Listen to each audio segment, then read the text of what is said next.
उमरा इलाके में लाखों रुपए की चोरी का मामला। उमरा पुलिस को मिली सफलता।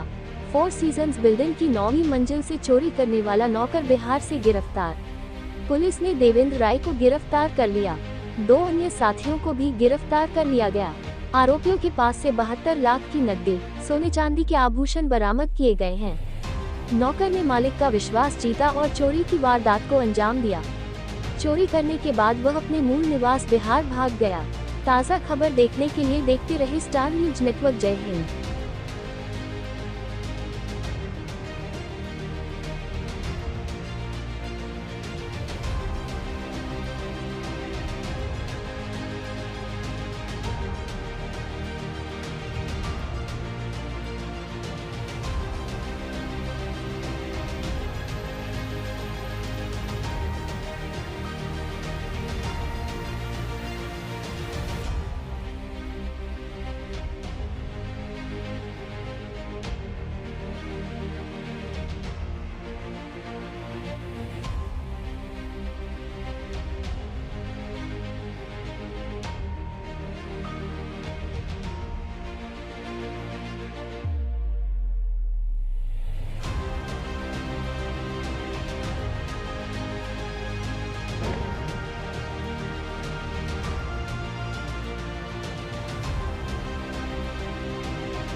सूरत सिटी के उमरा पुलिस स्टेशन विस्तार में एक 4 सीजन अपार्टमेंट है। वहाँ से सुबह इन्फॉर्मेशन मिली 11 बजे के आसपास कि उनके घर का जो नौकर है वो घर में चोरी करके चला गया है। घर वालों ने अंदर वेरिफिकेशन किया, उनको एकदम सटीक आइडिया नहीं था, पर उन्होंने अनुमान के साथ में जितनी घर में ज्वेलरी और कैश पड़ा था उसके हिसाब से अनुमान लगाया कि 20 लाख रुपए के आसपास हमारे पास कैश था और सोना चांदी के दागिना थे वो 20,57,400 रुपए के थे। तो ऐसे कुल मिला के 40,57,400 रुपए का चोरी करके नौकर चला गया है। ये इन्फॉर्मेशन उन्होंने चोरी करने के 10 मिनट के बाद में ही पुलिस स्टेशन में दे दी। उसके बाद में नौकर का एड्रेस वेरीफाई किया गया तो ये देवेंद्र कुमार रॉय है। ये मधुबनी बिहार का रहने वाला है और अभी पिछले 3 महीने से इस परिवार के साथ में ये हाउस हेल्प तरीके काम कर रहा था। लेकिन ये परिवार के साथ 10 साल से जुड़ा हुआ था। बीच में काम किया, फिर दूसरी जगह चला गया, फिर वापस आ गया, फिर चला गया और अभी ये तीसरी बार इस परिवार के साथ में काम कर रहा था।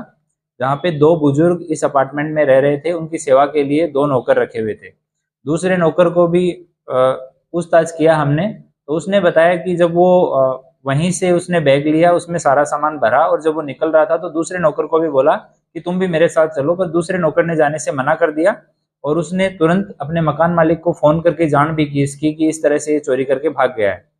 उसके बाद हमने तुरंत कई सारी टीमें बनाई। एक टीम हमने सीधी मधुबनी भेजी जो कि नेपाल के बॉर्डर पे है, क्योंकि नेपाल बॉर्डर पे जितने भी बिहार के गांव हैं उनका नेपाल के अंदर रिश्ते भी हैं और उनकी आवाजाही रहती है, तो नेपाल भाग जाने का डर था। इसलिए एक टीम को वहाँ हमने मधुबनी में रखा, दूसरी टीम को पटना में रखा, क्योंकि यहाँ से अगर ट्रेन से, फ्लाइट से, बस से कैसे भी जाएगा तो पटना बीच में एक बड़ा स्टेशन आएगा, तो पटना में एक टीम को होल्ड करवाया। तीसरी टीम हमने वाराणसी में फ्लाइट से भेजी, तो वो वाराणसी में बीच में थी। और चौथी टीम हमने बाई रोड भेजी थी जो इंदौर तक उसको ट्रैक करते करते इंदौर में पहुंच गई थी और वो उसको इंदौर में ही हमने होल्ड करवाया था। 5वीं टीम है वो हमारे सूरत शहर में ही अलग अलग सीसीटीवी देखना, अलग अलग लोगों से पूछताछ करना, इस तरह से 5 टीमें कंटिन्यूस पे काम कर रही थी। और हमारी क्राइम ब्रांच की टीम और लोकल एलसीबी और डी स्टाफ की टीम, ये सारे टेक्निकल सर्विलेंस इस सब काम में लगे हुए थे और कंटिन्यू ये 5 टीम को अपना इनपुट दे रहे थे। तो बाद में ये सब काम चल रहा था कंटिन्यू 2 दिन तक। तो हमारे उमरा पुलिस स्टेशन के हेड कांस्टेबल अमित भाई भूपत भाई, हेड कांस्टेबल नितेश भाई जगसी भाई और पुलिस कांस्टेबल शुभम भाई रमेश भाई, ये तीनों पलसाना और उसके आसपास के जितने भी ट्रैवल्स वाले चलते हैं उनके वेरिफिकेशन के लिए उधर घूम रहे थे, सीसीटीवी फुटेज देख रहे थे। तो वहाँ उनको इन्फॉर्मेशन मिली कि एक बस में ये लोग यहाँ से बैठ के गए हैं और वो बस एमपी तक, रीवा तक जाने वाली है। तो तुरंत बस का कांटेक्ट किया गया और सुबह 5 बजे हमने रीवा एसपी साहब के साथ में और वहाँ पे सिविल लाइन पुलिस स्टेशन के पीआई के साथ में बात की और उनकी टीम के साथ मिलके इनको बस से उतारा गया और वहाँ रीवा पुलिस स्टेशन ले जाया गया, रीवा डिस्ट्रिक्ट में। वहाँ पे सामान वेरीफाई किया गया तो कैश जो है वो कम मिला। बाकी जो ज्वेलरी है वो वीडियो उन्होंने बना के भेजा तो हमने परिवार के साथ वेरीफाई किया, तो ज्वेलरी पूरा था लेकिन कैश 2 लाख से कुछ ज़्यादा, उतना ही कैश उस टाइम पे वहाँ पे था। तो हमारी जो वाराणसी की टीम थी उसको वहाँ रीवा पहुँचने के लिए बोला गया। तो सुबह 9 साढ़े 9 बजे तक वो लोग रीवा पहुँच गए और वहाँ बैठ के उन्होंने पूछताछ की।